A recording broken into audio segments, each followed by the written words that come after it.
అందరికీ నమస్కారం. నా పేరు సాయిరామని. నేను మీ ముందు శ్రీకృష్ణదేవరాయల పాత్ర అభినయం చెప్పబోతున్నాను.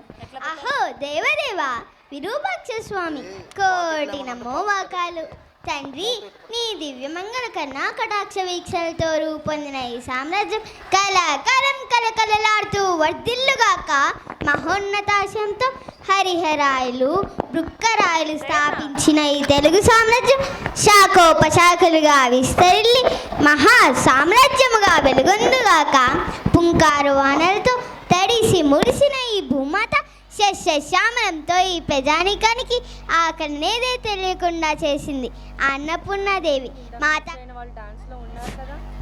మాతానుగ్రహంతో అన్నమో రామచంద్ర అనే మాటలనే మర్పించింది కదా.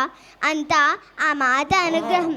అమ్మా శారదామాత, అమ్మా జగజ్జనని, అష్టమరూపిణి లక్ష్మీమాత ఆ మహావిష్ణుతో కూడి అష్ట కష్టాలే కాదు, ఏ కష్టమూ లేకుండా అష్టైశ్వర్యాలు ప్రసాదించి మా రాజ్యంలో రత్నాలనే రాసులుగా పోయించి విజయనగరం నవరత్న నగరంగా చంద్రదారుతూ సరస్వతి లక్ష్ములు ఒక చోట నిలవరన్న మాటను అసత్యము చేసింది కదా.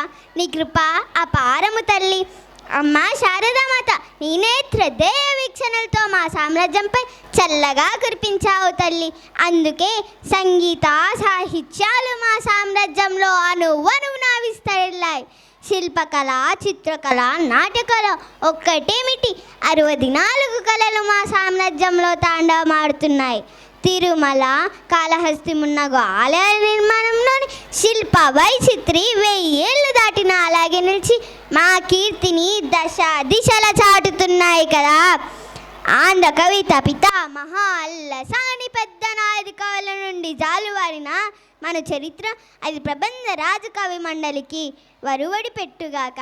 గీర్వాణ, వాగ్నిర్వాణ దానవ మండలి నేర్పిన ఆంధ్రభోజ్యునితో పోల్చి అస్మత్ అష్టదిగ్గజ కవులు నన్ను ఆంధ్రభోజ్యునిగా పూజించటం ఈ చలువే కదా చదువుల తల్లి. కవి పండిత పోషకత్వమే కాక నీ ప్రియపుత్రునిగా చేరదీసి ఆ ముక్తమాల్యదాది నిర్మాణం నా చేత కావించి కవిరాజుగా రాజకవిగా సాహితీ ధృవతారగా వెలిగించిన నీకు ఇవే మా కళాసుమాంజలిలు. ధన్యవాదములు.